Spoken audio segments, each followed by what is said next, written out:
music.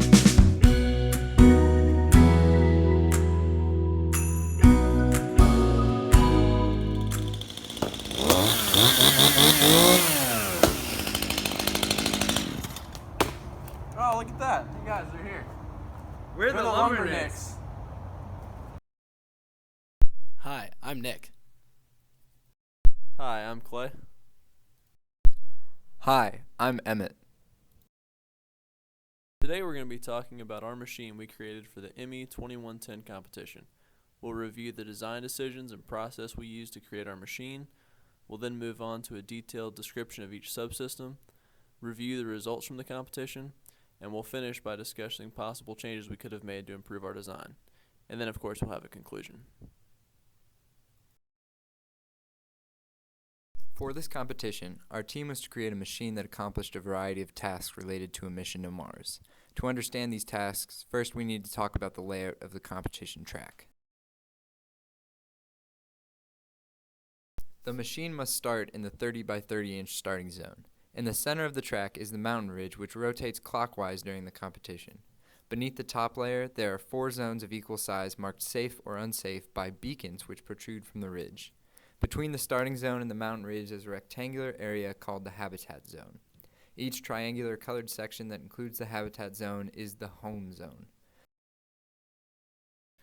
There are 5 tasks we had to complete: clearing boulders from the habitat zone, retrieving astronauts and or rovers from on top of the mountain ridge, collecting supply crates from the edges of the home zone, landing spacecraft in the safe zones on the mountain ridge, and egressing the machine out of the landslide zone.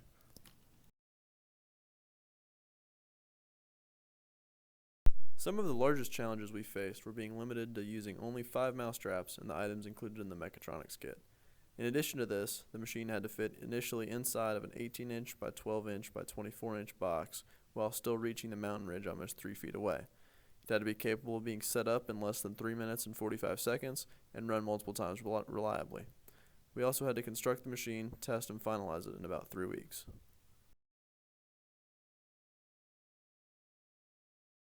The arms on the front of the machine fold out straight towards the mountain ridge. They are connected to a motor by a string which pulls them in, both removing 2 of the boulders from the habitat zone and pushing supply crates into the home zone.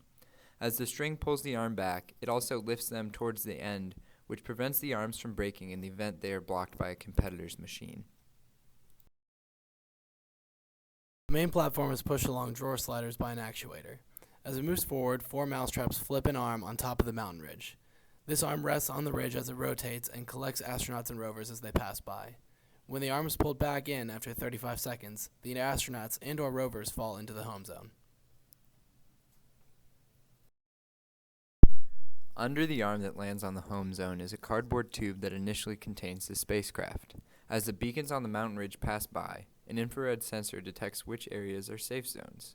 When a safe zone is detected, a solenoid drops which opens a door on the front, allowing the spacecraft to roll into the safe zone. The final task is egress, which is achieved by using a motor mounted on the rear of the machine. It reels the platform on the slider back from the landslide zone to safety.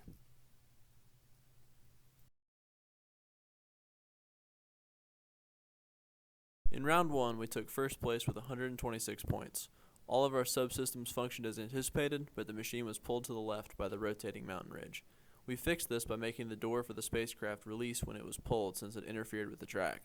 While this helped us maintain orientation of the machine, it occasionally dropped in the landslide zone, forfeiting egress points.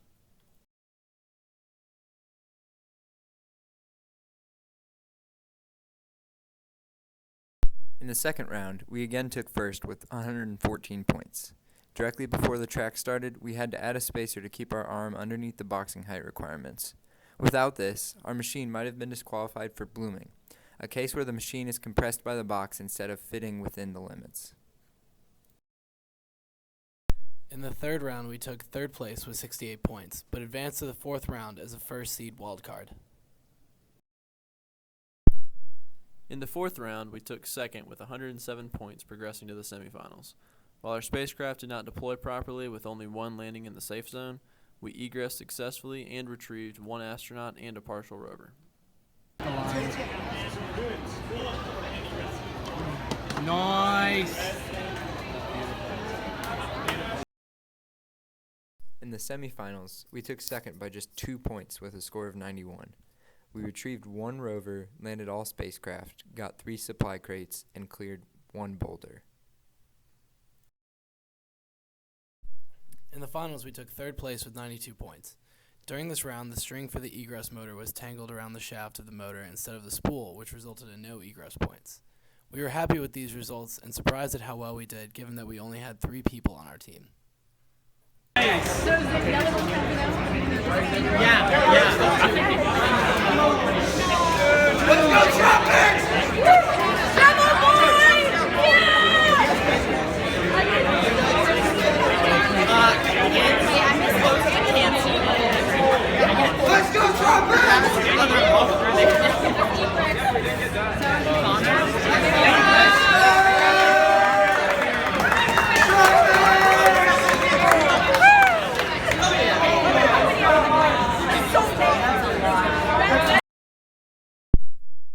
All of our subsystems worked very well with the exception of the solenoid release mechanism. This was routinely ripped off the machine and often landed in the landslide zone, which did not allow for any egress points. Some other potential improvements we could recommend would be collecting all of the boulders instead of just 2 of the 3. Also, the arm that collected the astronauts and rovers made them bounce out of our zone occasionally, so we would consider creating an arm to cradle them down. Also, our machine deployed quickly and was abrupt, which could have been dampened. Since our design relied heavily upon string, it was constantly at risk of tangling or breaking, so it would have been beneficial to replace it with something else.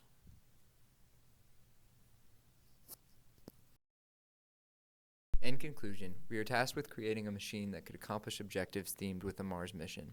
In addition to this, we had to abide by a number of constraints, including size and time. We created subsystems that effectively scored points in each group of tasks, which resulted in a third-place overall finish and cost less than $31 through the use of inexpensive materials.